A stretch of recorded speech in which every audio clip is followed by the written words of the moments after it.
In the quaint, sleepy town of Hollow Creek, there was a peculiar antique shop known as Evelyn's Curiosities. The shop was filled with trinkets from a long-forgotten era, dusty clocks that ticked loudly in the silence, teetering stacks of old books, and framed portraits of stoic ancestors that seemed to watch passers-by. However, there was one item that stole the attention of anyone who entered. An ornate mirror framed in intricate silver with strange swirling patterns etched into its surface. Wow, this place is incredible. And that mirror, it's unlike any I've ever seen. Eleanor, a college student studying art history, stumbled upon the shop while exploring the town. Drawn to the mirror, she felt an inexplicable connection. The surface was mesmerizing, shimmering with an otherworldly light. The shopkeeper, an elderly woman with wise, penetrating eyes, noticed Eleanor's interest and approached her. Ah, the mirror.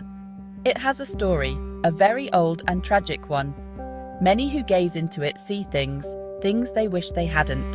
Eleanor felt a mix of intrigue and unease, but dismissed the old woman's words. The urge to own the mirror tugged at her heart, and within moments she made a purchase, excited to hang it in her dorm room. That night, as the moonlight streamed through her window, Eleanor hung the mirror on the wall opposite her bed. She admired it, feeling a sense of peace wash over her. But as she prepared for bed, she caught her reflection in the glass, and for a fleeting moment she thought she saw something else behind her, a shadowy figure standing just out of sight. Her heart raced and she turned quickly, only to find nothing there. Just my imagination, right? Brushing off the encounter, Elena climbed into bed, her eyes lingering on the mirror. Days passed, and Elena found herself increasingly drawn to the mirror. She discovered that every evening, when the sky darkened and the world outside her window faded, strange things began to happen. She would see flickers of movement in the reflection, a girl in a tattered dress, her face obscured, endlessly pacing in an inky darkness. She'd often wake in the night to the sound of soft whispers echoing from the direction of the mirror. Just imagination, Elena tried to convince herself, but unease settled like a weight on her chest. Eventually, Elena sought out the old shopkeeper, hoping to glean more about the mirror's history.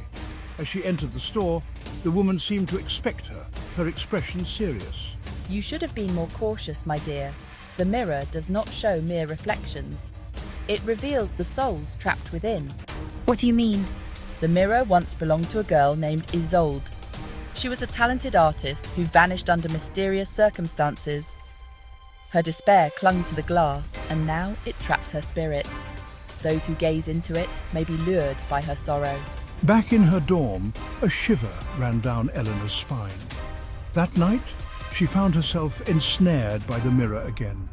The girl's figure became clearer in the reflections, Isolde with haunted eyes and an outstretched hand, as if begging for release.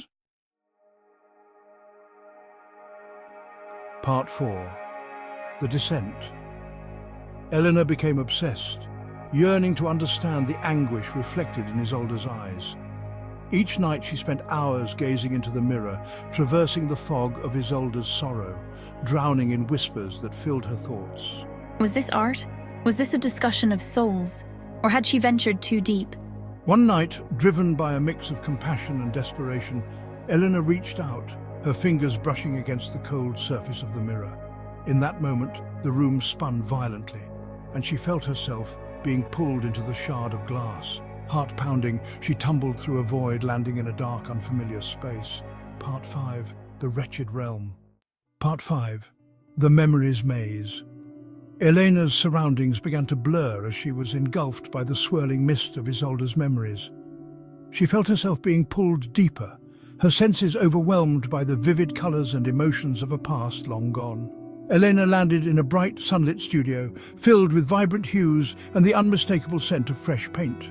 Isolde was at the center, a young woman painting passionately, her laughter mingling with that of her friends who admired her work. Eleanor's heart raced as she watched the scene unfold. The promise of friendship, artistry, and joy was palpable. But as she surveyed the friends, she noticed the glances exchanged amongst them. Hushed whispers, skeptical looks, jealousy lurking beneath their smiles. The atmosphere shifted dramatically when a figure stepped forward, a sharp-featured girl named Clara, her smile too sweet and eyes too cold. "Your work is breathtaking, Isolde," Clara said, feigning admiration. "But perhaps we should collaborate. Wouldn't it be lovely if we could make something together?"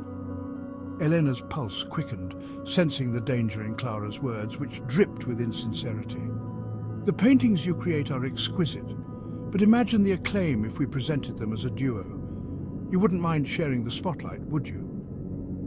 Isolde hesitated, torn between her love for her friend and her own artistic integrity.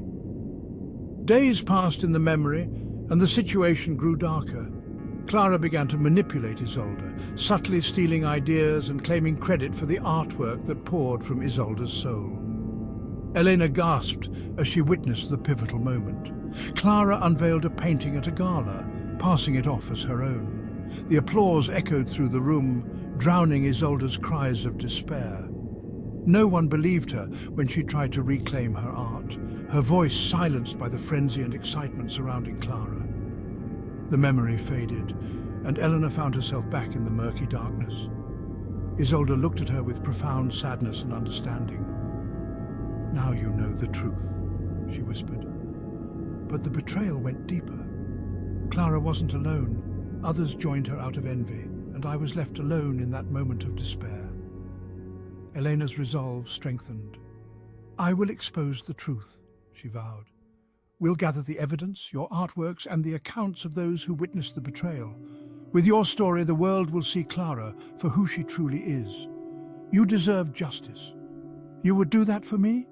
Isolde asked, her voice trembling with emotion. "Yes," Elena replied with determination. "You deserve to be remembered for your talent and passion, not buried in sorrow because of a few deceitful souls." In that moment, the dark realm around them began to dissipate, the boundaries of Isolde's prison weakening as Elena's conviction illuminated the space. Together they forged a path of light, slowly making their way. Part 6. The Wretched Realm. Elena found herself standing in a musty, dimly lit version of her dorm room. The mirror loomed before her, now a portal rather than a reflection. The air was thick, suffocating. Isolde appeared beside her, no longer a mere reflection, but a silhouette of despair. "You came. I've been waiting for someone to see me, but you are not safe here. What is this place? This is my prison. I was betrayed by those I trusted, trapped between worlds.